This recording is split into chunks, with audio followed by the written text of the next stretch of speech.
राजा भोज दोबारा सिंहासन पर बैठने के लिए आगे बढ़े। तभी 16वीं पुतली सत्यवती सिंहासन से बाहर आई और राजा भोज को गद्दी पर बैठने से रोकते हुए कहा, हे राजन, मैं आपको राजा विक्रमादित्य का एक किस्सा सुनाऊंगी। अगर आपको लगता है कि आप भी उतने ही महान हैं, तो इस सिंहासन पर बैठ जाना। इतना कहकर 16वीं पुतली सत्यवती ने कहानी सुनाना शुरू किया। उज्जैन शहर में राजा विक्रमादित्य के शासनकाल में उनके न्याय और महानता की चर्चा दूर दूर तक थी। राजा ने अपने बड़े बड़े फैसलों और सुझावों के लिए 9 लोगों की समिति बना रखी थी। इन लोगों से ही राजा विक्रमादित्य राजकाज संबंधित सुझाव भी लेते थे। एक बार धन संपत्ति को लेकर कुछ बात शुरू हुई। तभी पाताल लोक की बात भी सामने आई और एक जानकार ने पाताल लोक के राजा शेषनाग की तारीफ की। उन्होंने बताया कि उनके लोक में सारी सुख सुविधाएं हैं, क्योंकि वो भगवान विष्णु के खास सेवकों में से एक हैं।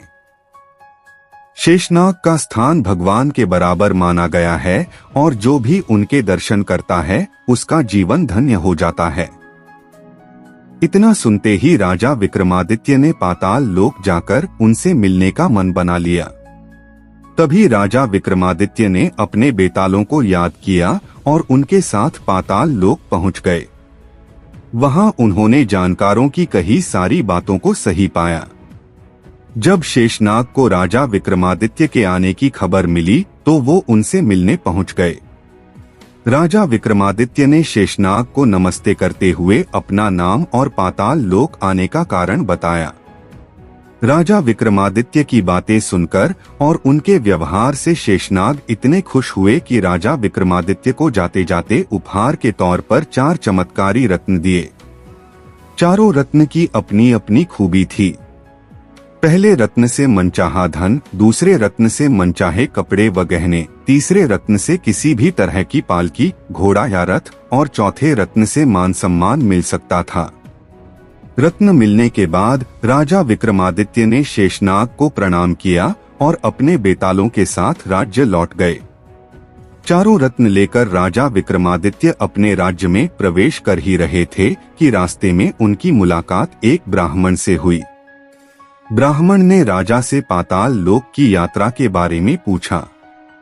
राजा ने वहां हुई सारी बातें बता दी। सब कुछ जानने के बाद अचानक ब्राह्मण ने राजा से कहा कि आपकी हर सफलता में प्रजा का भी सहयोग होता है।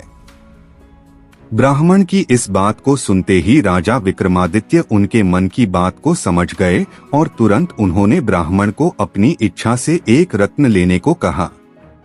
यह देखकर ब्राह्मण थोड़ी उलझन में पड़ गए और उन्होंने कहा कि वो अपने परिवार के हर सदस्य की राय लेने के बाद ही रत्न लेंगे। राजा विक्रमादित्य उनकी बात मान गए। फिर ब्राह्मण अपने घर पहुंचे और अपने परिवार में पत्नी, बेटे और बेटी को सारी बात बताई। तीनों ने ही 3 अलग अलग रत्न लेने की इच्छा जताई। ब्राह्मण की उलझन अब और बढ़ गई थी। परिवार वालों की बात सुनकर ब्राह्मण दोबारा राजा विक्रमादित्य के पास पहुंचे और उन्हें अपनी दुविधा बताई। ब्राह्मण की बात सुनते ही राजा विक्रमादित्य ने हंसते हुए ब्राह्मण को 4 रत्न उपहार के रूप में दे दिए। इतना कहते ही 16वीं पुतली सत्यवती ने कहा, क्या तुम भी इतने दानी हो? अगर तुम्हारा दिल भी राजा विक्रमादित्य जितना बड़ा है तो सिंहासन पर बैठ जाओ। अगर यह गुण तुम में नहीं है तो इस सिंहासन पर बैठने के लायक बनकर आओ। इतना कहकर 16वीं पुतली सिंहासन से उड़ गई और एक बार फिर राजा भोज सिंहासन पर नहीं बैठ पाए।